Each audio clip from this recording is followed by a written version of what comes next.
I'd like to show you why knowing your why is the start of your journey. Without a strong why, it can be so difficult to reach your maximum potential. My name is Dr. Jason Balara, and every week I meet with real estate investors and mindset specialists that are taking action in order to build a life according to their own terms. We will break down what drives successful people and allows them to achieve at such a high level. If you are a professional wanting to break through, or simply someone that wants to hear an inspiring story, the Know Your Why podcast is made for you. Hi everyone, I'm Jason Balara, and this is the Know Your Why podcast. Today I'm here with Jeffrey, Kenneth, and Kerwin Donis. Refer to you collectively as the Donis Brothers, I guess. That's what's coming up on the Zoom screen.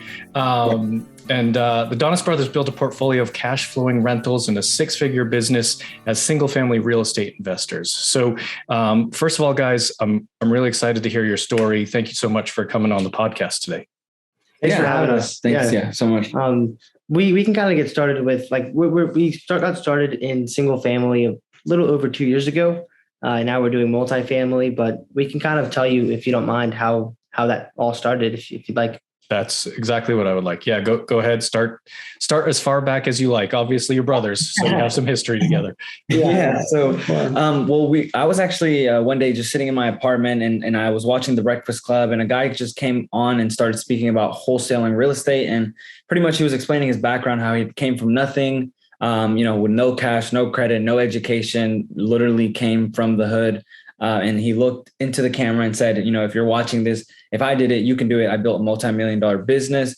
And so that's kind of what got us interested in real estate. So I told my brothers, hey, real estate is something we can do. And, we kind of looked into it and kind of dabbled with it at the beginning. And we were listening to a lot of podcasts about wholesaling and just learning as much as we could, but we were in that analysis paralysis stage of the journey. And we had decided to postpone starting the actual business until the summer after Jeffrey and I's first year in college, because that was our first year. We're twins.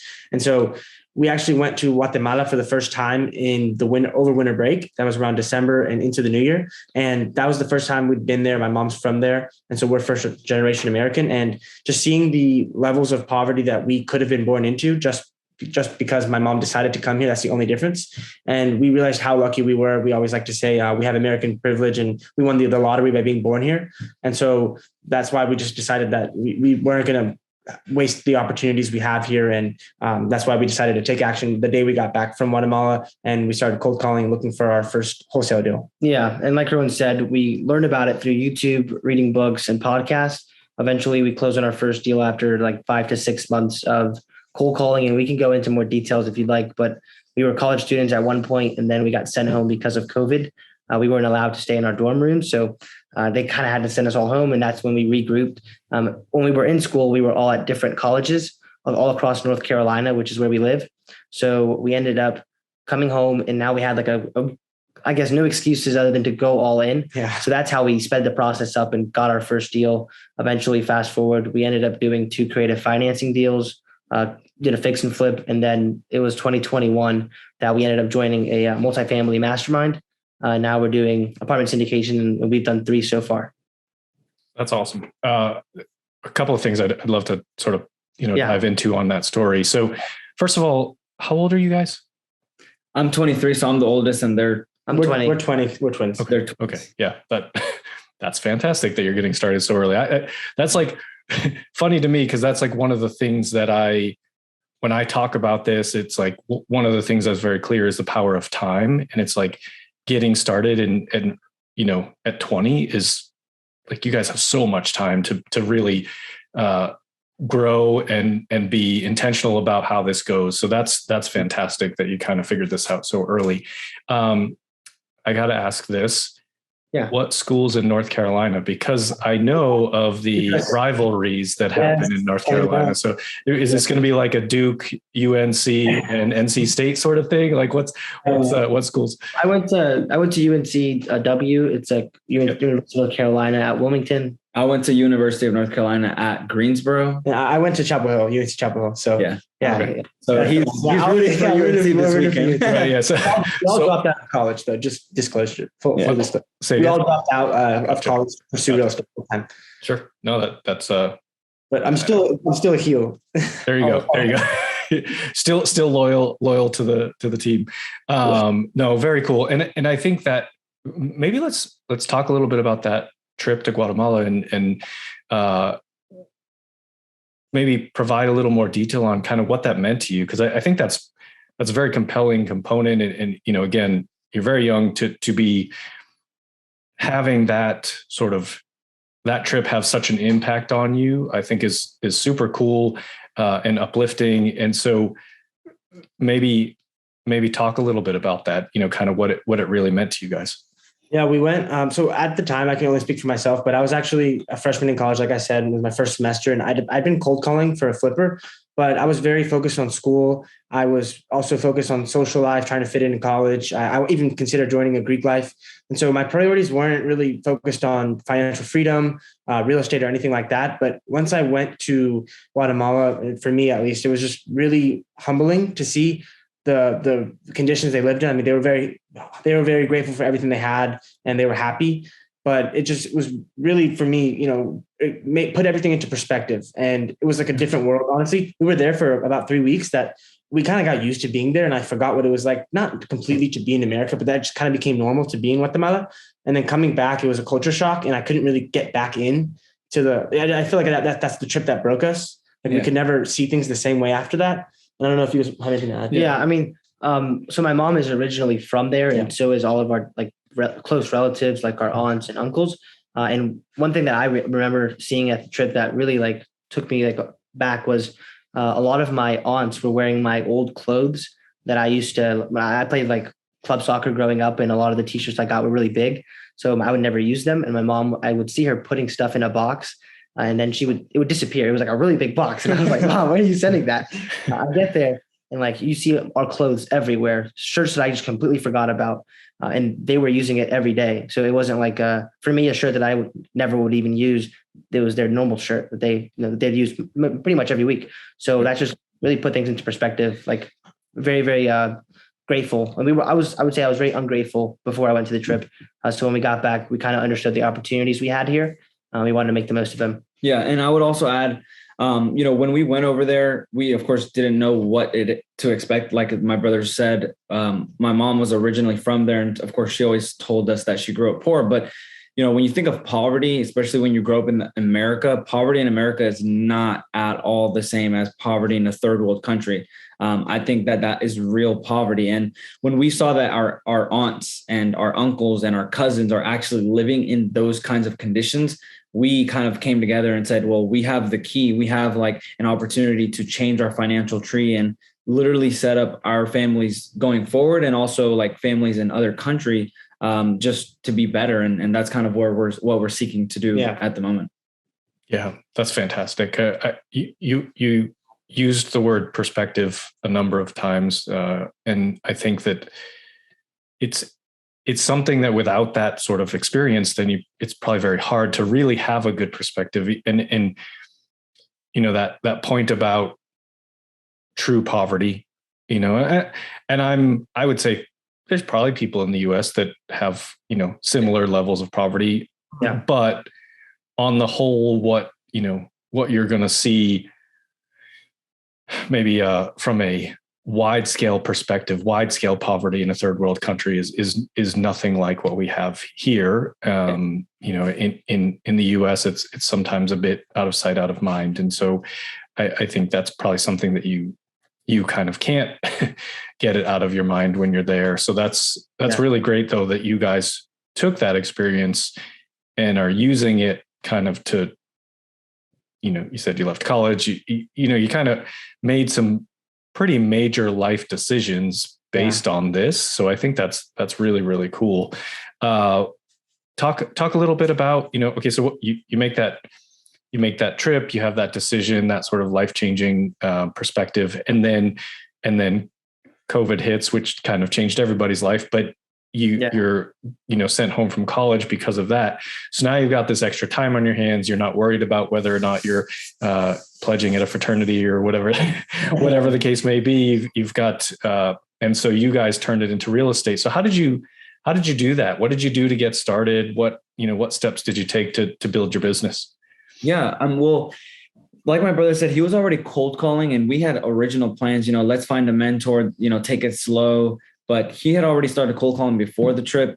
When we got back, I mean, I pulled lists, we started cold calling, dialing heavy pretty much every day, or at least while we could, because we were in college. But I do remember one day in one of my classes, one of my teachers, and this was not because my grades were slipping, but I had missed an assignment prior and she let me slide just because she was a real estate agent. So she understood the struggle. And in class, I had already spoken out about, kind of what I did and how passionate I was.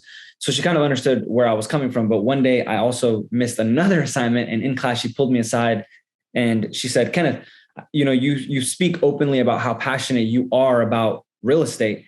And, I think you can be very successful in it. So let me ask you, and it doesn't seem like you're putting as much time towards, like school as you should be, but let me ask you this, like, why are you here?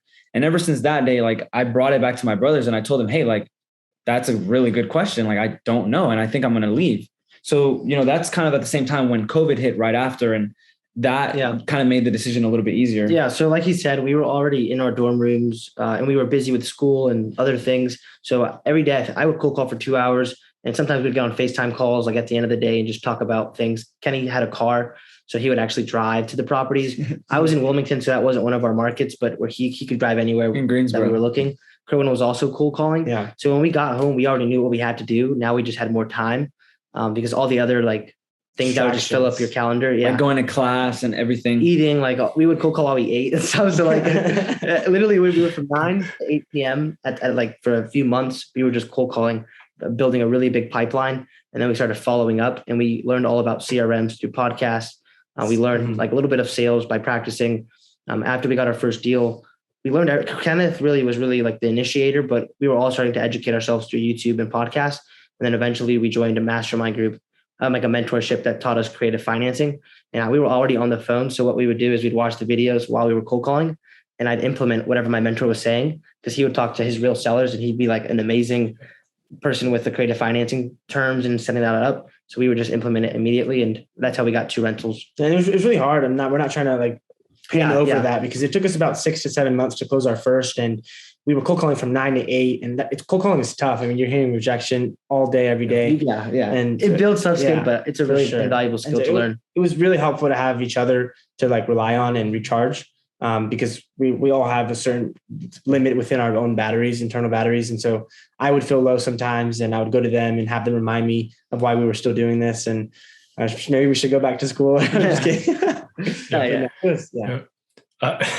I started laughing because you referred to one of the distractions as being going to class, which is it's a kind of a funny, because and this is a big thing that you hear about in the real estate world, right? Like what is traditionally expected of us as we grow up, and like you're supposed to go to school, you're supposed to then go to college and get a good job and contribute to your retirement plans.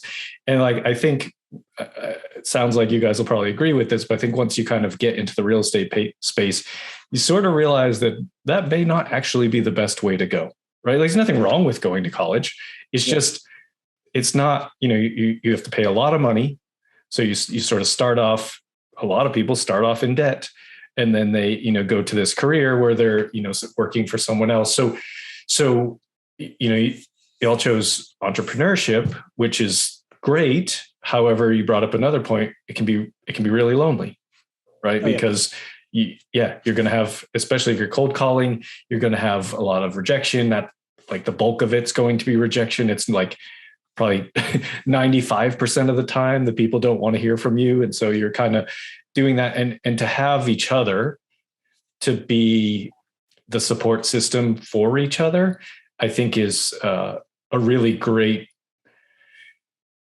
maybe just component of what's going to be able to make you successful. Because, a lot of people that go into entrepreneurship don't necessarily have that. It's hard to convince the people around you that what you're doing is as important as you think it is, right? Like obviously you think it's a very big deal and something you should do, but then it without someone like having your brothers to kind of bounce these ideas off of and say, oh man, I had a terrible day. Like everybody kept everybody kept swearing and hanging up on me, that kind of thing. You have each other there to sort of pick each other up. So I think that's a really good point. Before we move on, what did your mom think about all this? Like you leaving college and stuff? Again, I think maybe part of what people see as the American dream is going to college, right? Yeah. Like that's like people come here, I want my kids to go to college. And so what did she think about all this? Yeah. Well, I was the first one to tell her, I told her, we were supposed to go to Guatemala. And when I first told her that I was going to drop out, I had told her, we'll see what happens after we come back and see if I'll go back. And she was very upset. And I had kept telling her, she would just respond, no, you're going back. And that was like her only response. Right. Yeah. But I was just telling her, I'm not just letting you know.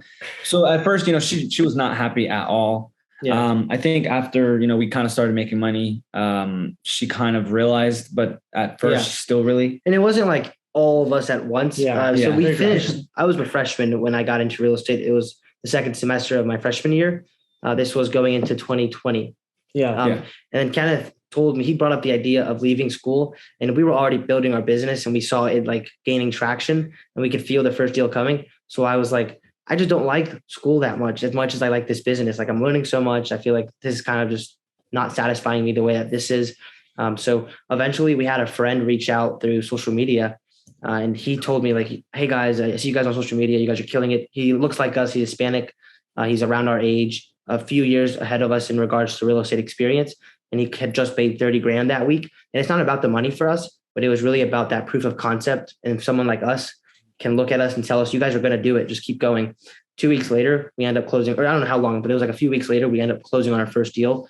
And at that point, this is kind of a funny story. You asked if we were lonely. I sent the picture to my friends who are very entrepreneurial, our age. And my other friend who went to Clemson, he wanted to get into it, but he didn't necessarily think we could do it. And when I sent him the check, he ended up dropping out of school that week to chase wholesaling. Yeah. So now he's doing wholesaling as well. He's doing an amazing job. He loves it. My other friend dropped out as well. And it's not we're not like trying to say dropping out is good, but we are all entrepreneurs in our little friend group. So we have that support system. Yeah. And our mom, and a lot of people, especially immigrants, they have this paradigm of education as being go to college, and 4 years into a university, but we still educate. And I think she's seen us. We read every morning. We've gone to multifamily conferences, invested thousands of dollars in mentorship programs. And so now she realizes that we are still learning. It's just a form of self-education and self-directed education, where instead of learning through the traditional system. Yeah. But you're learning about something that you're passionate about. Exactly. Right? You're learning because you want to, which I think is a much more effective way of learning, rather than, hey, these are the required classes that I have to go to. 3/4 of them I don't care about at all. Like it's, like here are all the prereqs you have to get for whatever, even if you know what your major is. Like I knew what I wanted to do in college. Like I had, but I spent the majority of my time in class on things that weren't related to what they were, just the prereqs that you have to take.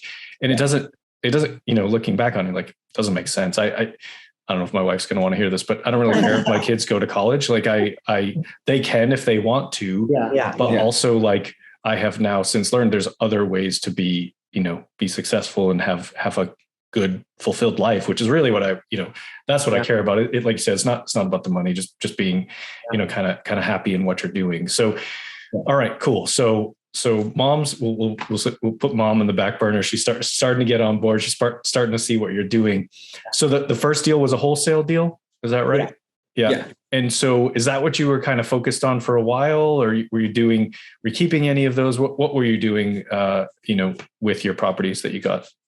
We started with wholesaling. That was like the entryway. And then as we learn how to generate our own leads, we knew that we needed to add some tools to our tool belt. So that's why we invested, after we closed on our first deal, we invested a pretty large amount into a mastermind group that taught us how to do creative financing. And by that, I mean seller financing, and then subject to. And we ended up getting 2 rentals through that. After that, that's the only 2 properties we ended up holding. We did that for about 13 months. Kenny knows the amount of, I kind of forget the number of deals we did. We did 17 total within like 13 months after doing no deals for 6 months. So about 7 months we did 17 Yeah. deals. And there was like a flip that kind of came across our table. Like we had one of our cash buyers just offered to, because he funded the whole deal and we split profit, but we got to manage everything. We found the deal. That was like the value we deal. brought.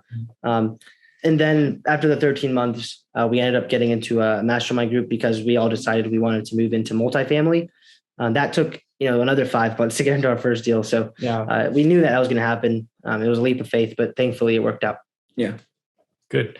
Couple of good points there too. You said over 13 months, you closed 17 deals, but the first 6 months, right? No deals. Exactly. Right. Yeah. Which that's how it happens. Like sometimes it's 12 months or 18 months before you get a deal, especially in multifamily. Like it can take quite a long time to get there. Once you do it, the moment your timeline is a perfect example of that, right? 6 months of nothing and then 7 months of 17 deals. Yeah. Really. And it's like, and people, what they're hearing is 7 months and 17 deals. But what they should be hearing is 6 months of no deals, and you guys persisted and kept going and believed in it. So that's how real estate is. Like you don't wake up one day, listen to a podcast, read one book, and it's like, now I have all the deals I want. It's you gotta keep putting in that work and be consistent. So I think that's a really great point that you brought up there in terms of, how it worked out for you. So when you decided to make that transition to multifamily, how did that come up?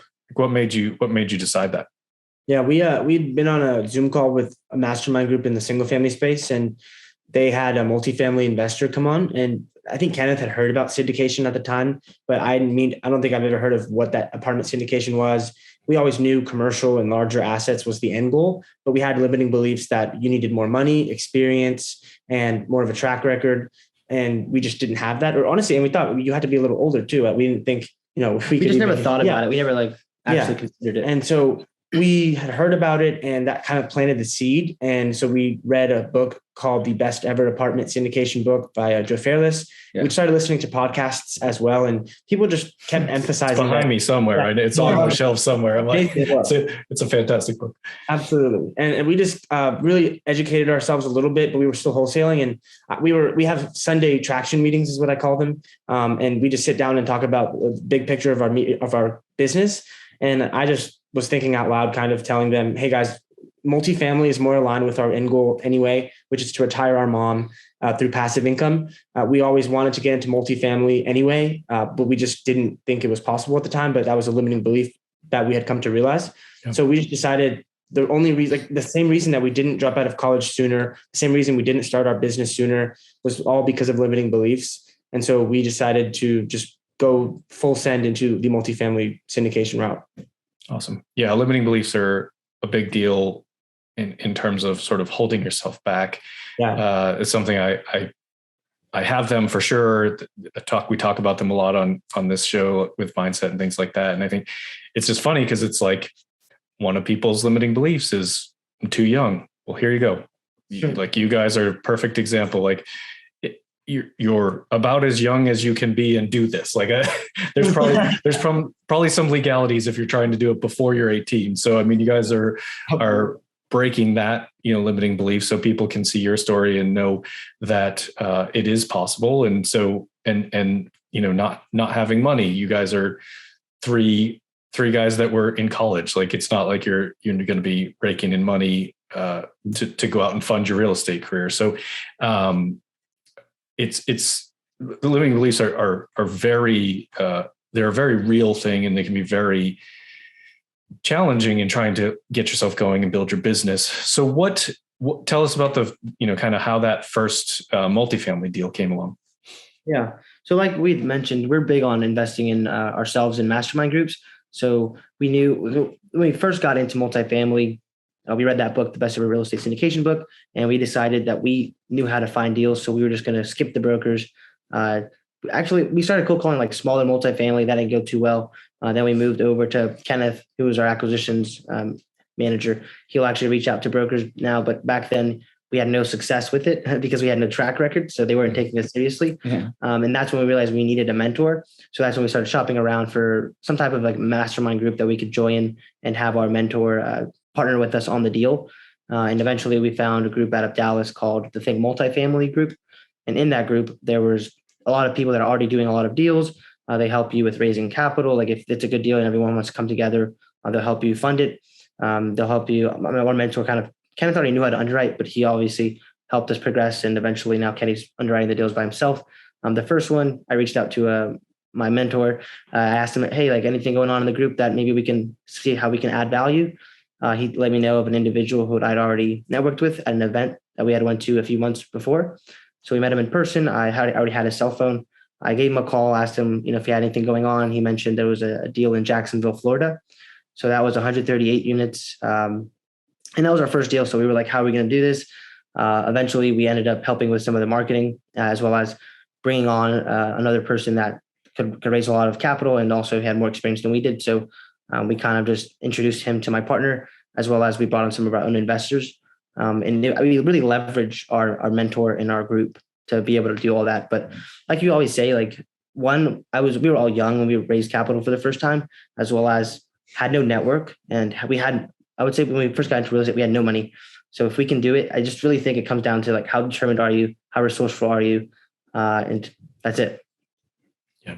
Oh, I agree. It can be done, right? Yeah. You can have all the limiting beliefs you want, but the reality is it can be done. It's being done. It's being done by you guys. It's being done by me. It's being, it's like, I didn't think I had plenty of times when I didn't think I could do it either. So it's like, it's being done. So there's someone already doing it that probably has some component of what you're limiting yourself with that you could look at and say, okay, these guys are young, but they're doing it.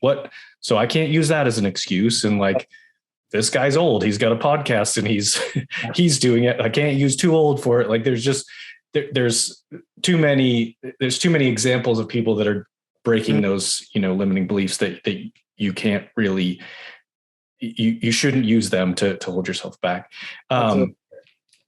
Great. So you said you've 3 multifamily deals, right? Yeah. There's, Okay. the first one in Jacksonville, the second one and the third one closed pretty close together. And one of them was in Waco, Texas. Mm-hmm. That's 168 units. The other one is 330 units in Atlanta, Georgia. That one closed in December. And we're actually working on another one now that's coming up in Jacksonville, Florida. And that will be pretty big too, 382 units. Great. And so are these all with people from your mastermind group? Yeah. Yes. Good. Yeah. I mean, it's all about kind of that network and being able to kind of connect with people and work with them. So what roles are you playing in these sort of newer deals? I know you said that Kenneth is sort of the acquisitions guy doing the underwriting and stuff. What are you all doing in these deals that you're part of? Are you the primary acquisitions for them, or how are you participating? Yeah. So like my brother said, pretty much more on the marketing side and raising capital, bringing on, equity partners that can bring in equity as well. But we are looking to do our first, as a lead. So we're co-sponsors on them as a GP on all these deals, but I'm always underwriting deals, always touring properties, meeting brokers, submitting offers. Haven't had one stick as a lead as of yet, but yeah. I think we're working on some I do stuff the investor relations for our company, and then Kerwin's the head of marketing. So like in charge of our podcast and social media and stuff like that. Cool. And I was gonna ask you what, you mentioned that you guys are sort of leading marketing. So your podcast, your what I guess specifically, what are you doing in terms of marketing for these deals, right? Like as part of the group, what are you doing? Because your podcast, I guess your podcast is a marketing thing too, but what are you doing to help with the marketing on these deals? Yeah. So in regards to investor relations, we have to obviously update our investors on quarterly updates. Typically we'll do a monthly update on how the asset is performing. And before we actually close on the deal, we had to put together some marketing information packages. So in regards to setting all that up, we helped out with the marketing deck, as well as the emails that were going out to the investors. So the ongoing thing is the investor relations, but beforehand it was the marketing deck. Okay. Yeah. So I was going to ask if you were kind of doing the pitch decks for your deals, if that was, part of it. I wouldn't say like not the entire thing, but like the things that we can help with. Just like we were new at it, so they weren't just going to throw us into the fire pit. That wouldn't have gone well. We're learning. We're trying to help any way we can. Yeah. Nice. And do you get to be a part of the asset management and stuff once the deals are under? Or I'm assuming you get to be on the calls and sort of seeing how that all goes as well. So you're just, learning more and more and more. Exactly. Yes. 100%. So always on asset management calls for all of our calls, just to stay in touch.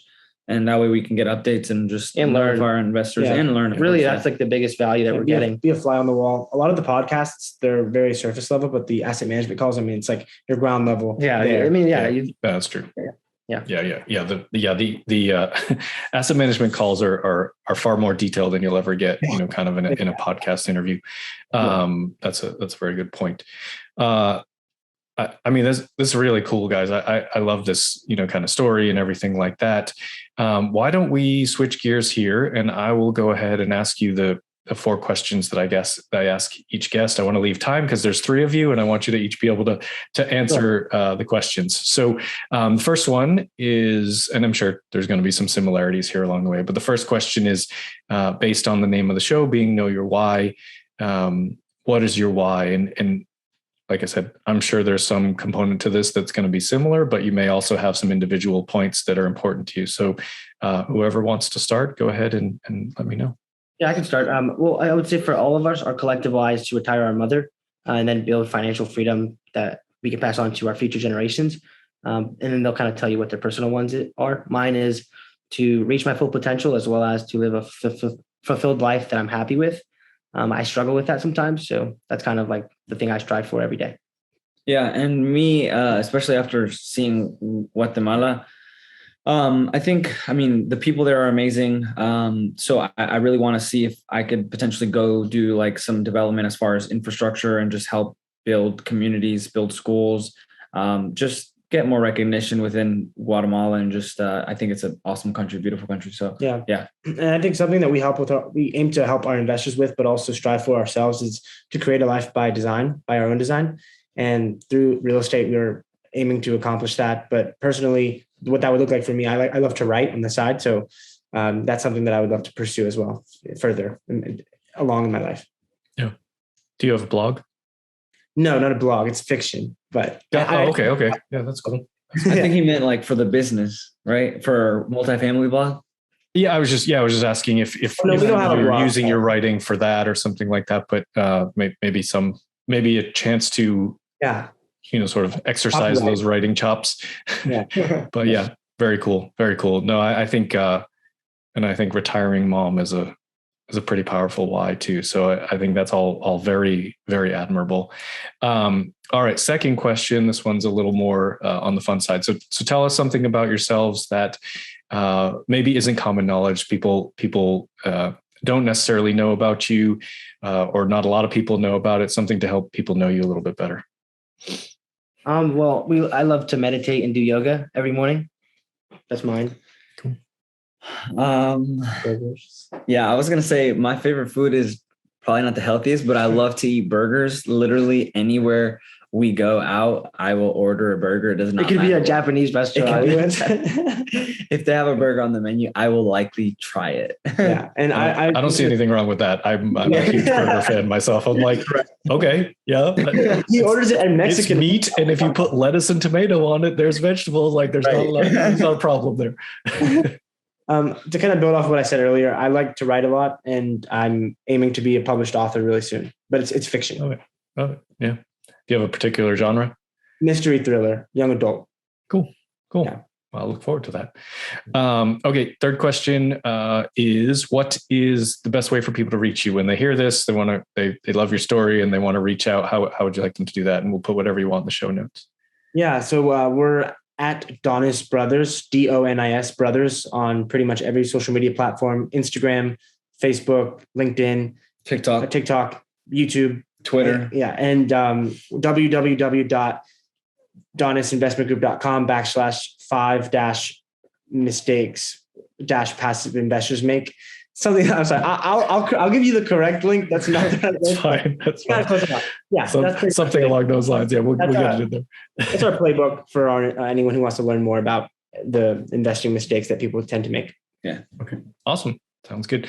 All right. Final question. What piece of advice would you give to, it's gonna be hard to say someone younger than you, but someone who's a little bit earlier on in their journey, regardless of age, maybe getting started in real estate? What advice would you give them to inspire them, to move forward? Yeah, I would say surrounding yourself with the people that are doing whatever you want to do. That's something that we started doing early on in our journey, that not only allowed us to see that it's possible, but you're kind of rubbing shoulders with these people. So if you can hopefully build a relationship with them, they're going to help you accelerate your process. Great. Yeah. And to build upon that, I would say just belief / having faith. If it's already been done, it's definitely, if it's like humanly possible, that just means that you can do it again, especially if thousands and millions of people are out there doing it. So you just have to believe in yourself. Of course, you can't just think it's going to happen without taking action, but believing in yourself first is the number one step. And then of course, taking action. Yeah. And to build off of what Jeffrey said earlier, you mentioned that there's going to be a lot of people that are going to try to give you advice, and there's going to be a lot of distractions, shiny object syndrome and things like that. So be very cautious with who you take advice from. And I think, real teachers and people that are actually doing what they're practicing, what they preach, that's who you should take advice from. Yeah. No, that's all great advice. And I think sounds like that teacher that you spoke to that, sort of asked you what you were doing there. Yeah. I think that's what a teacher needs to do. Yeah. Right. That's exactly right. Because you obviously had passion that was outside of what was going on at the classroom. It wasn't like your passion was gambling or something. Like you had like a legitimate business, and it was, I think very good of that teacher to sort of say, hey, that like, maybe this isn't for you, because lots of people kind of plug through college and, just to say that they did to get that degree. And then they don't actually have any, passion for whatever it is they come out and do. So I think this all been a really great advice, guys. I think you're sounds cliche, but wise beyond your years. I do look forward to kind of seeing what you do. I think you're going to be tremendously successful. So I look forward to following that along. Thank you so much. Yeah. Thanks for having us. It's a pleasure. Yeah, absolutely. Thank you for taking the time coming on today and sharing your story. And we'll have to. I can't wait to see what your mom does in retirement. Should be fun. Us too. Yeah, we're not sure. She's going to be your personal assistant. She'll just be following you around, helping you guys get stuff done. There you go. Yeah. Awesome. Well, again, thank you so much for coming on. I really do appreciate it. So with that, we will go ahead and sign out. Awesome. Thank you, guys. I'd like to show you why knowing your why is the start of your journey. Without a strong why, it can be so difficult to reach your maximum potential. My name is Dr. Jason Balara, and every week I meet with real estate investors and mindset specialists that are taking action in order to build a life according to their own terms. We will break down what drives successful people and allows them to achieve at such a high level.